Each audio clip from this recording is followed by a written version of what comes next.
Welcome back to the Byron and Pace podcast. Welcome home to the Byron Welcome and Pace home. podcast. Guess what, Pace? What? We're sponsored for this episode. Oh my God. That's right. We're sponsored by Prime Video. Shit. And we're promoting The Boys, which is one of my top favorite shows of all time. Yeah, you're always talking about how that was the only reason you got Prime. It was like 3 years ago The was the reason I got Prime, and I've just kept the account and I've like been watching other shows and stuff. But that's like the reason. It's a sick show. It's basically what if superheroes were real. Yeah. And it's all around like power and politics and like it's R18. So it's like, because if superheroes were real, they would just, you know what I mean? Yeah. They would be imperfect. Like, yeah. Exactly. Like and humans. it's like hardcore. Such a cool show. That's coming out on June the 3rd, season 3, which I'm pumped for. Which is 2 days' time. 2 days' time from this recording. Yeah. And you and I. Are we? We're going to be attending the premiere in Sydney. Absolute scenes. So this is really, really excited. Absolute scenes. Yeah, it's cool. This is our first podcast sponsor. Yeah. We did one with another company a while ago, but that was for a TikTok video. This is the sponsored podcast. So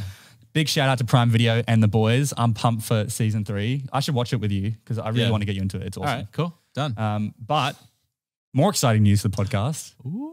We have a brand new segment. Oh, shit. It's happening. As you know, we removed dad jokes. It just, it was nice while it lasted. What's that Dr. Seuss quote? Don't be sad that it's over. Be happy that it happened. Yeah, exactly. Truth is, we ran out of steam very quickly. Yeah. And the jokes got pretty stale. And I realized neither of us are that funny. in that way, yes, in like the comedic way. We're hilarious contextually. I think we're entertaining. Yeah, right. Not funny though. Okay, yeah. We don't want to be funny. We don't want to cheapen our image. Exactly. So we're moving on, and we've got an awesome segment. Should we tell them now or just keep it a secret? Keep it a secret. This is going to be probably the next big thing for Byron and Pace moving forward in terms of like... We say that now and then we say it now. It might die out, but I think it's got a lot of longevity. It's educational and entertaining. So Walt Disney said the best way to educate is to entertain. I mean, I'm fairly sure that the Factor Cat videos are educational as well as for sure. Yeah, for sure. But this new segment's probably more applicable in a real world scenario. Maybe. Anyway, to cut a long story short, shall we get into it? Yes, we shall. Cheers. Cheers. On the waters. On the waters. After 10 days in Bali, we're on the waters. Yep, 10 days in Bali. Significant amount of drinking, so taking it easy. Feels good. So, all right. I got a few good stories. I think it's time for me to talk. I agree. I'm just trying to think. Yeah?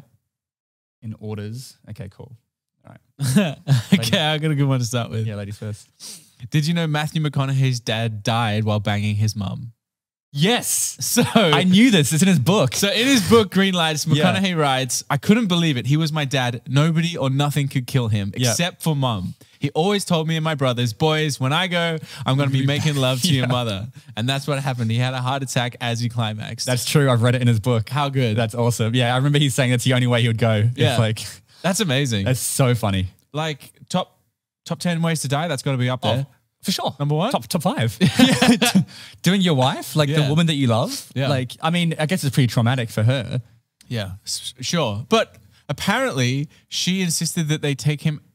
Okay, I read this. I couldn't corroborate it, but she insisted that when they found the body, like when they were going to take it out of the house, she insisted that they left him naked so that he could share his gift with the world. Okay.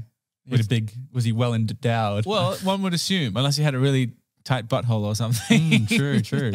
No, it's a great book. I remember that scene. It's funny the way Matthew McConaughey is able to like take something that's really sad because he loved his dad dying. Yeah. And turn it into something and make a bit of a joke out of it. Totally. I feel like that sums up a lot about him.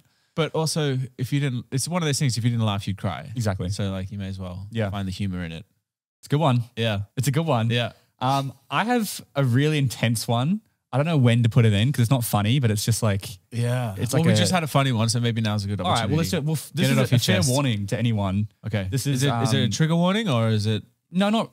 I mean, maybe sexual assault trigger warning, but it's... Maybe. That's the big one. Okay. Well, it is definitely that, but I mean, it's serial killer related. So, right. Okay. Which people seem to love. So this is one of the most disturbing serial killers who ever lived. Ooh. And I say killer, which is actually questioned. So Ray was his name. I don't know why I don't have his full name here, but let's just go with Ray. Yeah.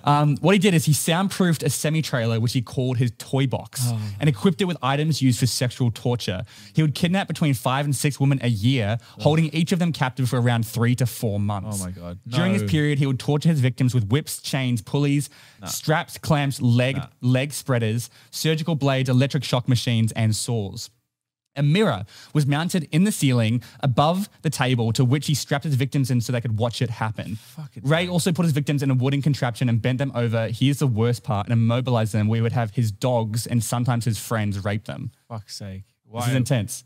He's also been said to have wanted his victims to see everything he's doing to them. Ray often had an audio tape recording of his voice played for victims whenever they regained consciousness. Here's the worst part. After his daughter found out, how? Rather than calling the police, she joined her father and started participating. Then Ray would drug them with a drug that would like erase their memory and just drop them off. What? So they actually don't have any proof that he killed anyone. And he would just bring in these women for like 3 to 4 months and then drug them with a drug called barbiturates or something in an attempt to erase their memories of what had happened before abandoning them by the side of the road. He did this to approximately 60 women before he got caught. He spent 2 years in prison. He spent 1 day in prison, and had a heart attack and died. No way. And his daughter got 5 years. That's all she got was 5 years. But then she only spent 2.5 years before she got released. Because she like good behavior or something. This is gross, man. I don't know. Like, I think it's true, but I don't really want to know more. It is true. Yeah. But that's like... next level. That's like literally the worst thing you can do as a human. That's psychotic. That's like, it's worse. It's like it literally is. That's like being the devil. Yeah, hardcore. So yeah, Toybox Killer, he's known as. Thanks for that. You're welcome. Fucking hell. All right, I'm gonna try and inject some. I got some better ones as well. I warned. Did I not warn you? I guess, but like, not enough. Really? You said like maybe a sexual assault trigger warning. No, because it was like And then, like, you go into probably the most horrific form of sexual assault that you could possibly... Well, it is a trigger. I just more meant like it's not a common, like it's not a relatable trigger to most people. Where if I said at a party or something, which is a lot more triggering to a lot of people. So, okay. Yeah, the Toybox Killer. I have a link. You have a link. Unfortunately, I have a link. Yes. Speaking of killers. No, killers. Yeah. Unfortunately, did you know Woody Harrelson's dad was a hitman? No. Yeah. So in the 1980s, Woody's father was arrested and convicted as a for-hire assassination of a judge, and he died in prison in 2008. So he was hired to kill a judge. He failed. And he got found, caught, convicted, and then no, he didn't. He didn't fail. He killed him. Yeah. Oh. And then he died in prison in 2007. I'm gonna say the bullshit. This is actually 100% true. Oh. Got it. I thought I would have known that, but I guess why would you know what Woody's Harrelson's I'm sure dad he probably does? wouldn't want to talk about it. Yeah, for sure. Wow. That's crazy. Yeah. He went down a slightly different path. Has he played a hitman before? I don't think so. I mean, that would be pretty dark. Do you reckon he would? Oh, that would be so dark. Fuck, I love Woody Harrelson. Yeah. Wow, that's a good one. Yeah. Here's another good one. Oh, yeah? This is the oldest hotel in the world. Okay. Now, question before I reveal. How old do you think it is? Oldest hotel in the world. It's got to be pretty old. Like, it's pretty old business. I know I've been in a pub in England that's been around for like 500 years. So like 1100s? No, come on, man. 500 years? 1500s. No, 1500s. like, it was like 1500s. Okay. The world's oldest hotel is in Japan. Okay. Interesting.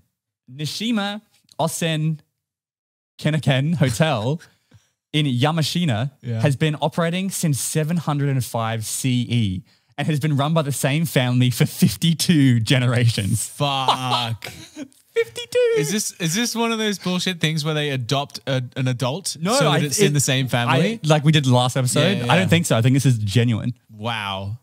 So have you seen pictures of it?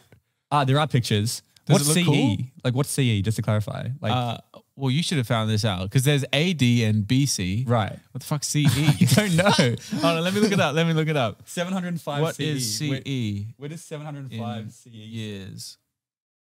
CE is BCE before year. Right. So it's like Oh my God. So it's before Christ. Yeah. So it's like 2,700 years ago. That's 52 generations. Wow. Wow. Oh my God. Unless I'm bullshitting. Unless you're bullshitting. I don't think you're good enough to do this. I don't think you're clever enough. Okay. I think it's true. It's completely true. Oh, shit. How good would it have been if I did the CE, like, oh, I don't know what CE is, if I wrote it? No, I know. That would have been smart. That would have been genius. In hindsight, I should have I wasn't sure. I thought that could be a made-up fact because that's cool, eh? crazy. I want to see photos of this place. Have you got photos? Well, no. Okay. Oldest hotel. I'll look it up. Yeah, all right. Oh, well, I'll look it up. You do another one. Okay. Actually, no, because I'll react. We'll just do it. All right. Did you know that French President Emmanuel Macron has banned 80% of English language music on mainstream radio and is now refusing to speak English in public? French? Yep. That sounds like something a French person would do. So this comes amidst the long-held belief that French should be seen as the international language, i.e. the lingua franca, rather than English. He often refers to it as the language of freedom and has spent hundreds of millions of euros to push the language worldwide, including funding French schools in developing countries, as well as grants to send French artists on tour in developing countries, as music is the most effective form of cultural dissemination, and it's believed to be the main reason that English is the most widely spoken language in the world. Because of the music. Interesting. I'm going to go with true. This is 100% bullshit. Oh, I was on the fence. I was very on the fence on this one. He does want French to be more popular, but none of this is true. Right. Yeah. Fair play. Yeah. Fair play. Well, speaking of French. Hey, there's the link. This is the horrific blood ritual the French royals used to do. Oh, okay. Start it again. Yeah. This is a horrific blood ritual the French royals used to do. Okay. As you may know, during the French Revolution from 1793 to 1794, the French would execute criminals using a guillotine. Yep. But did you know that during these beheadings, the king and other royal family members were known to drink a cup of blood from the deceased, as it was rumored to bring power and fortune to the family? Whilst executions were taking place, the crowd would chant, you can translate this for me, boire laisser de lait, which roughly translates to drink the milk blood. It was also rumored that the worse or more severe crime committed, the more power the blood contained. Boire is drink. Boire, sang is blood.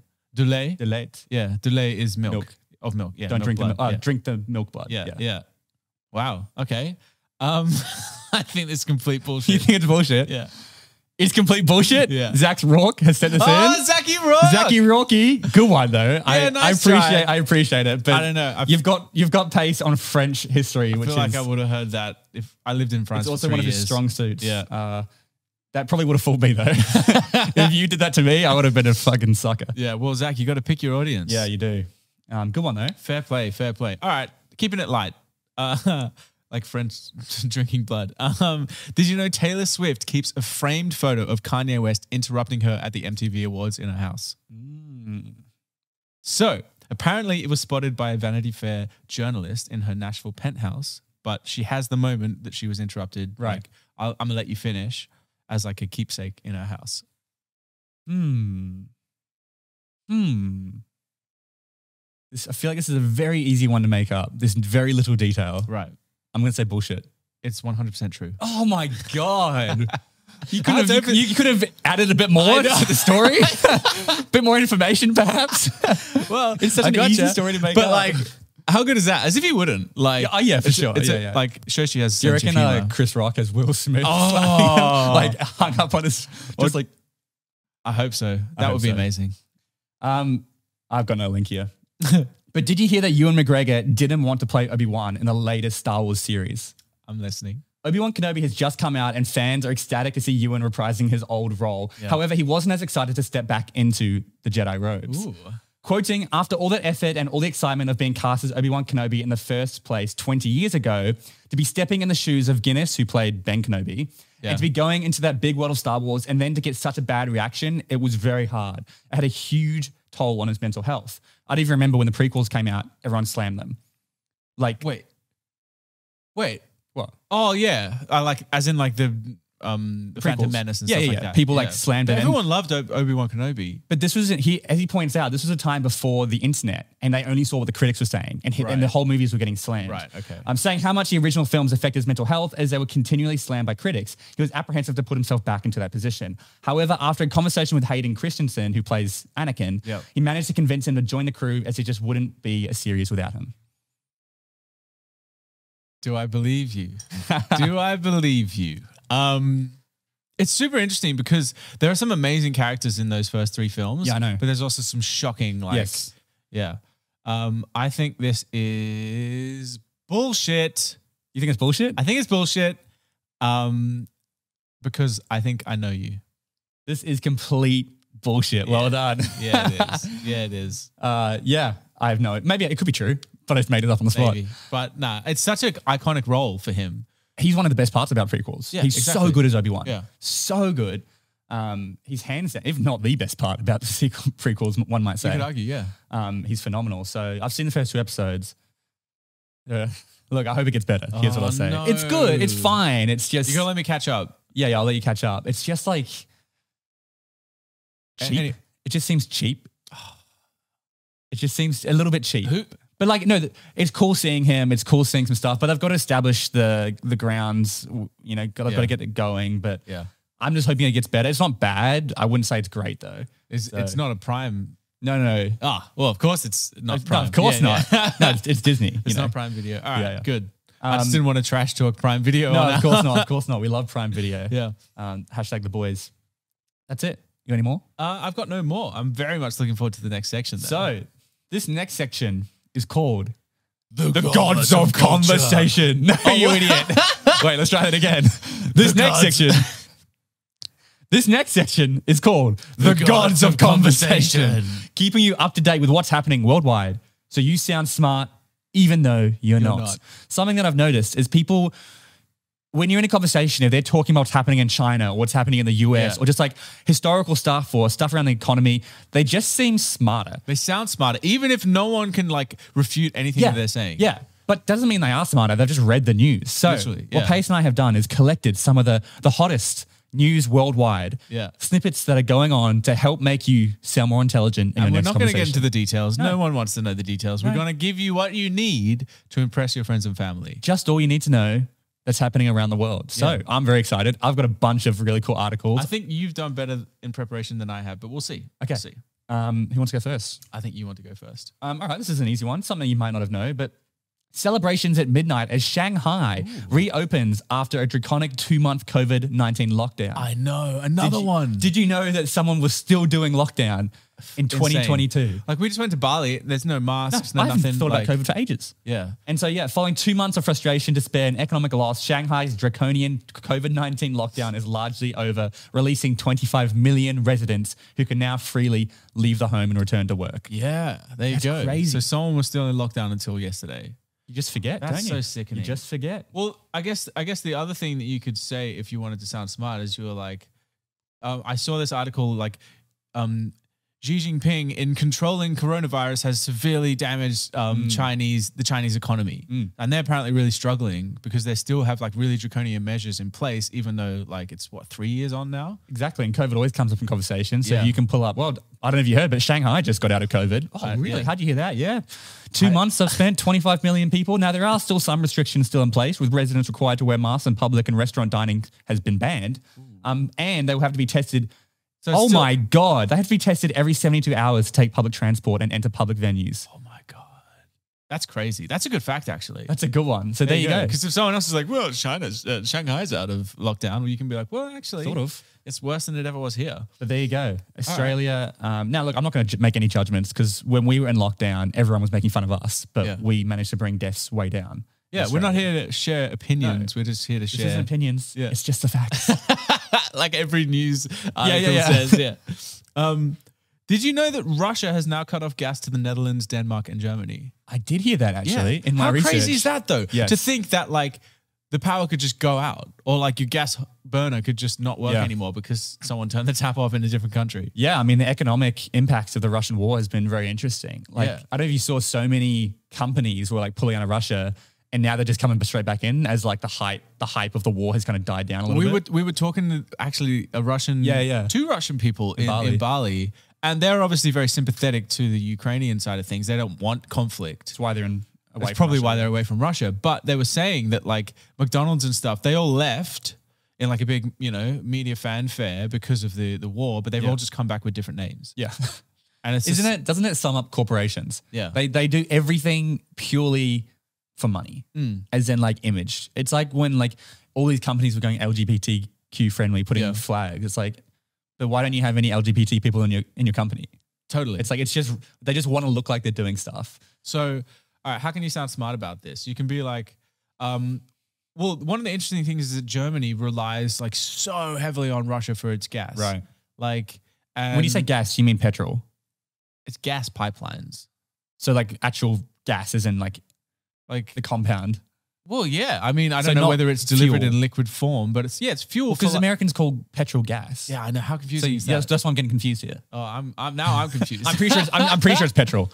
Well, not petrol, but fuel. No, because it's talked like I'm reading a British article and they said gas, and you mean gas isn't what we pump our like little bottles in to power a barbecue, like a gas heater sort of gas, thing. like the gas heaters, because a lot of these countries are like freezing cold, so they have like gas heaters, like gas burners for the stove and stuff like that. A lot of people have gas fired hot water tanks and stuff like that.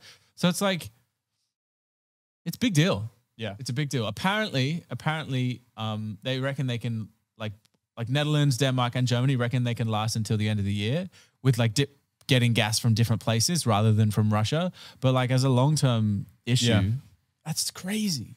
Well, speaking of the Russian war, here's a great fact that you can pull in to make yourself sound smart. Okay. So frenzied Russian push claims half of a Ukrainian city. And this is a really important city to win. So Russian forces in a frenzied push have seized half of the eastern Ukrainian city of, I'm not even going to pronounce it. That is the key to Moscow's efforts to quickly complete the capture of the industrial Donbas region, the mayor says. So the city is essentially being destroyed ruthlessly block by block.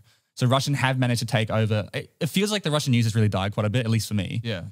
But all this is still happening. 13,000 civilians are sheltered and running the ruined city. Suspected to be more than 100,000 civilians that are also being impacted by this specific takeover. Displaced or whatever. So yeah, there's a great little fact you can pull in conversation that, no good at all. There was another thing that came up, and this is more specific to Australia, but it was, so the Labor government has just won, which is like the left-leaning, like big political party in Australia.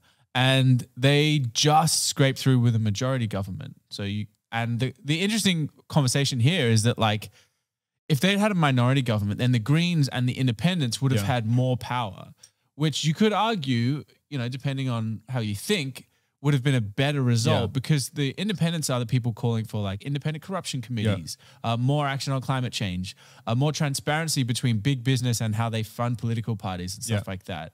So like I've heard a lot of people being like, oh, it's great that they've got a majority government because they can actually do stuff. But the big parties are the big parties. Like they've always got so many layers of like people they have to please. Bureaucracies, people. And that is a cool thing about independence. And that being said, this is the most independence Australia's seen in recent history. Like get into government, which is very interesting to see what's going to happen. I'm curious. This is the first time I've been like interested in politics because normally I'm just like, I don't know, I'm not educated, but now I'm like, okay, this is interesting. We've got a lot of different people coming in. So. So the thing that I would drop into the conversation would be like, well, it would have actually been interesting to see the independents have more of a voice. But that being said, they still do have a voice. Yeah. And you can see how intelligent we're sounding right now. This could be you guys, right? I know. I don't even know what I'm saying right now. If you were to scratch beneath the surface of this conversation, we would know absolutely nothing. Yeah. But I got a good one here. Okay.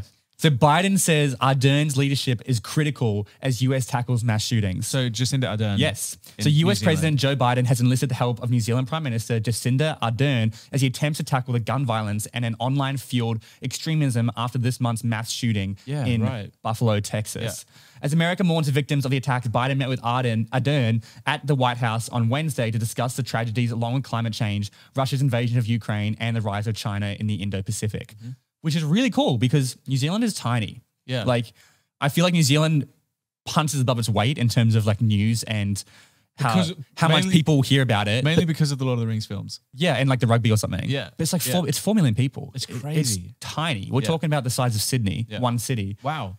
Wow. But Jacinda Ardern has done a phenomenal job. So, you know, there's a great little things. Oh, I don't know if you heard, but Jacinda and Joe Biden have partnered up to see how she can help the US government. Like little Australian New Zealand Prime Minister, going to help the big guns. So good little piece of and the reason he's kind of brought her out is how well she dealt with the Christchurch killings. I didn't remember that. Yeah. So something happened in Christchurch, and so she dealt with it really, really well. So he's kind of seeking her counsel, which is interesting. We'd love to see that. All right. That's about as much news as I could stomach. Oh, mate, I got a lot. Oh, really? Yeah. All right, let's do it. Shall I fly through it? Yeah, fly through it. All right. So there recently was, I don't know if you heard, a missing plane crash in Nepal. That sounds appalling. Yeah. So Kathmandu specifically, researchers searching a mountainside in Nepal on Monday recovered the bodies of 21 and 22 people who were on board a plane that crashed a day earlier. So again, good little piece of info to just chuck in. There you go. Plane crash in Nepal. Why not? Easy one to pull out. Oh, here it is on my page. Right there. There you go. Right there. What else do we want? I'll get 2 more. Can I do 2 more? Yeah, you can do 2 more. All right. mean, we might have to cut some of this down.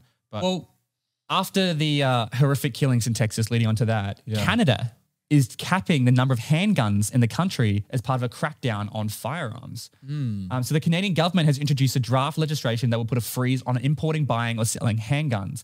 We are capping the number of handguns in this country, Prime Minister Justin Trudeau said to the bill, which was introduced on Monday as just sure to be passed. The legislation is expected to be enacted later this year, and Canada has already got plans to ban 1,500 types of military-style guns and offer mandatory buyback program. Canada has far fewer mass shootings in the US, in part because of the lack of easy access to guns, but they still want to make it even more difficult. That's basically similar to what Australia did. Just not as intense. Not as intense, but yeah. But again, you love to see it, and super interesting. Well, do you love to see it? I mean, I'm sure we have plenty of US listeners who... I love to see it. Yeah, you love to see it? I'm all for... I mean, yeah, I'm all for it. Well... Especially the fact that you can buy semi-automatic guns is mind-blowing. Yeah. Like, mind-blowing. Like, you shouldn't be able to kill 20 people. That happened in Texas. Like, if you had a handgun with 4 bullets, you can't do that. There's probably no reasonable explanation for why you would need to be able to kill that many people. Well, there's no reasonable explanation to need a semi-automatic gun as well. Yeah. Anyway, we've got 1 more. Okay. And this is a tough one. This is a really sad one, actually. This is the uncomfortable truth facing Daniel Ricciardo as Ricciardo? Let me say it again. The uncomfortable truth facing Daniel Ricciardo as Formula One exit nears. Okay. So there's some... I don't know if you've been keeping up with the F1, but there are some pieces that you look forward to in writing. This isn't one of them because it's becoming increasingly clear that Daniel Ricciardo we knew and loved is seemingly gone forever. The whispers are growing louder that the 32-year-old won't be at McLaren in 2023, despite the fact he has an 18-month contract. McLaren boss Zach Brown conceded as much as last week when he said that Ricciardo hadn't met the team's expectations and admitted there were mechanisms in the contract which could see the Australian leave by the end of 2022. Interesting. Which is sad because he is Australian. Yeah. He's the only Australian F1 driver right now, and Australia has quite a big audience. But he's just been... Like, he's getting creamed by his teammate. Yeah. Like, absolutely creamed. Like, the last race, his teammate started in 5th and he was like 14th or something. Yeah. So, sad news for the Aussie F1 driver, but it's a brutal sport. Yeah. Well, I saw a clip from the recent F1 where Leclerc was pulling into, like, second pit stop in a couple of laps because they fucked up his tire rotation. And he was just like, what the fuck are you guys doing? And he lost his first place in Monaco to Red Bull. No, it was an interesting race, but I don't know much about F1, but it's always useful to throw in.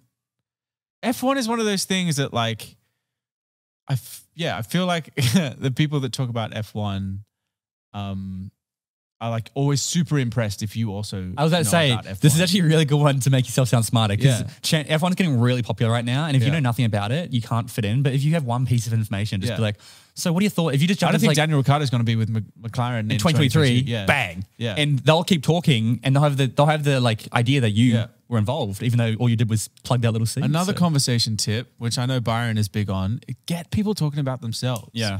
Have a little nugget that you can throw in and then just ask them questions. Yeah. Then they'll like you more. That's it. So that's our segment. Yeah. I don't know. I think it's cool. I enjoy doing that. It's definitely different, right? And I think we'll get better at kind of not necessarily just reading the news article. I think it's good though. Yeah. I was reading like the top paragraph. I feel like I know what's happening in the world right now. I feel like I know a few things. So. Which happens when you don't read the news. And then So I don't know. Hopefully you guys enjoyed that. Anyway, you're all very welcome. Educational. 10 to 15 minutes. But now we're going to move on to our final segment. I like this section a lot. Would you rather? Would you rather? Or would you rather not? Ding, ding, ding, ding, ding, ding, ding, ding, ding, ding. Would you rather not? Nice. Alrighty. I got some good ones, man. I got better ones. I got 3. I got better ones. Would you rather have 2 dads or 2 mums? Oh, 2 dads. You reckon? Yeah. You sexist pig. Yeah. Why? Explain yourself. I just think. What do you think, Byron? As a sweeping statement, Okay. it's better as a young boy to have 2 dads and as a young girl to have 2 mums. Okay. As a sweeping statement. Okay. But, All right. obviously it Sweep depends away. on people's perspective. Because you think it's important to have a role model of your Yes. like normative gender type so that you can figure out how to operate yourself. Yeah. And obviously there's advantages and disadvantages to having, both. Yeah. I don't know. It's a tricky one. But if I had to choose, I'd probably say 2 dads. Yeah. 2 mums would be cool as well though. Yeah. You'd be a very, hopefully respectful. I think you'd be a little bit more respectful. But they'd be gay, right? In this, I suppose. Yeah, they're a couple. 2 gay dads. I'd choose. Yeah. That's mine. What about you? It's hard. When I thought about asking you this question, I didn't know what I would say. Yeah, who the fuck knows? There's no right or wrong. There's no right. There's no right or wrong answer. Yeah. I this might be a little bit controversial or whatever, but I think growing up as a boy or a man in today's world, you're better acclimatized to move through it with more female influence than you are with more male influence. Yeah. I think you get into more trouble the less female influence you have in your life because we need to be very aware of how our actions affect other people. And that's where I go, but typically gay men would be quite on top of that. True. And so it's like, yeah, that's a fair point. All right, here's a good one. Okay. Would you rather date a sex addict or date someone with a very, very low sex drive? God. I'd rather date someone with a low sex drive just because an addict is that's a whole nother thing. Yeah. I remember I was watching this, what's her name? Trisha Paytas, do you know her? No. And she was talking about how when she was a sex addict, she was having sex 6 times a day. Oh, come on. What else do you do? And I was like, I didn't realize that was like the degree of intensity. So low sex drive. I'd have to agree. I would go low sex drive. Yeah. You can always, I feel like if you were with someone who really genuinely had a low sex drive, there would be a very strong argument, or not even an argument, but like a conscious conversation around the fact that like, I have a higher sex drive than you. You have a very much lower sex drive. So like, do we think about having a more open relationship or like, something like that? Because you just, when you do it, you make it really good. You know what I mean? I mean, I don't have a problem with that. Oh. But who do I? Just putting that there. You can always handle things yourself. No, I completely agree. Yeah. All right, you're up. My next one, I reckon it could be the best one we've had. All right. Okay. Would you rather die in 5 years but have all your dreams come true, or die in 50 years and have none of them really come true? Oh, man. But I don't think all my dreams can come true in 5 years. But all the ones that you can achieve in 5 years. Freaking hell. That's a shocking question. My gut wants to say 5 years. So I'd just before I'm 30. So you just have the best 5 years and then But if none of my dreams came true by the time of 50, that's an awful life. Because that means I wouldn't fall in love. I wouldn't you'd be 70 odd. Yeah, and I wouldn't have kids. I wouldn't achieve anything I wanted to achieve. So at what cost? Yeah, I think I'd go the 5 years, honestly. If none of my dreams came true in 50. Yeah. Yeah. Okay. What about you? Isn't it an awful question? It's a terrible question. I think you have to choose the 5. Yeah. You have to choose the 5. I honestly think I'd be suicidal if none of my dreams, if I was like 40, 45 and absolutely nothing was coming true, I wasn't in love, I hadn't met, nothing was coming true, I probably would be suicidal or depressed. I mean, humans generally find a way to just keep going. Yeah, but do you just want to keep going? A lot of people, I think a lot of people do. For sure. Yeah. That's a shocking one. All right, here's a bit of a more lighthearted one. Okay. Would you rather always be naked or always be itchy? Oh my God. Oh my God. It's a nightmare. How itchy are we talking? Like, I think you'd just be like itchy all the time at different points in your body. Oh my God. Or always be naked. But you have to be itchy. Oh, really? You just have to, I reckon I'd just get really good at like separating my physical sensations from like myself, and like meditation, and just like become like an absolute boss at just like being a master of the mind. I agree. I didn't think about that. I have to agree. Yeah. You just have to like, I'm sure there would be a point where you just get used to it. Yeah. It'd still be driving you mental, but like better than the alternative. Because you couldn't really operate within society if you were just always naked. No. Yeah. All right. I got one more. Would you rather know? Oh, I already did one. I'll say this for next episode. Okay. I got No. Oh. Would you rather marry the last person you slept with or your childhood crush?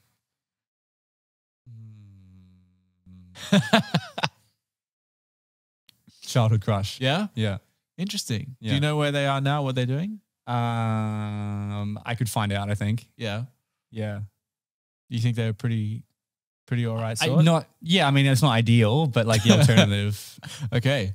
What does that say about the alternative? Interesting. Just, I have to go childhood crush. Okay, cool. Yeah. I'm sure I was probably better, I was fresh to the dating world, when I was a child. Yeah. So I probably had like as you would hope. a whole like a more heartfelt approach. Whereas now I'm tarnished, Ah, yes. I've been traumatized through modern day dating. So yeah. Okay, fair enough. All right. Would you rather be friends with your soulmates or date them knowing it will end badly? Friends with your soulmates or date them knowing that you end badly? Yeah, friends. Really? Yeah. Why would you? Because if the person is meant to be in your life, like I have friends who I consider soulmates. Right. And like if that person is meant to be in your life and they bring you joy. And fine, romantic soulmates. Well, this is like, would you rather be in the friend zone forever or like risk it for the biscuit? Yeah, pretty much. I think at some point you got to pull the trigger. So date, but you know it's going to end badly. Fuck this. Well, what's that's better to have loved than lost than to have never. Yeah, I think I'd date them. Loved. I think I'd date them. I don't think I could. I think you could either concentrate or ever move on if they were your friends in your entire life. Like I think you just have to date them, have it end badly, and then cut them out. Or you could just go through life and date other people, and just be like. I mean, this is hinging on the fact that there is only one soulmate, which I don't believe in. Yeah. It's a bit of a shit question. Yeah. But how can there be one soulmate? Like all these people who meet their partner in high school, it's like, well, out of the 6 billion people on the planet, your soulmate was one of 70 people in your year. I mean, it helps that you have a lot of shared interest and context. Yeah. So you're more likely to find it in your high school than you are like, in Timbuktu or whatever. There we go. There we go. That's the longest Byron and Pace episode yet due to the new segment. Hopefully you guys are still here and you enjoyed it. Let us know. Message us if you enjoy it. That way it'll really validate why we're doing it. Yeah, true. Like, true. Give us the stars. Whenever people on my main podcast message me saying, hey, I love the solo episodes, I had so many people to say that I now do solo episodes every 2 weeks. Yeah. So like that really means a lot. 5 stars as per usual. I mean, or 4, 3, 2, whatever 4 you want. Half, I reckon. That's fair. Yeah, that's fair. Big shout out to the boys and Prime Video. Yeah, appreciate that, guys. Thanks for sponsoring the podcast. I am genuinely... We'll see you at the premiere. I'm pumped for the premiere and I'm pumped for season 3. Yeah. Like it's going to be so good. Nah, it's cool. All right, man. Much love. Peace out.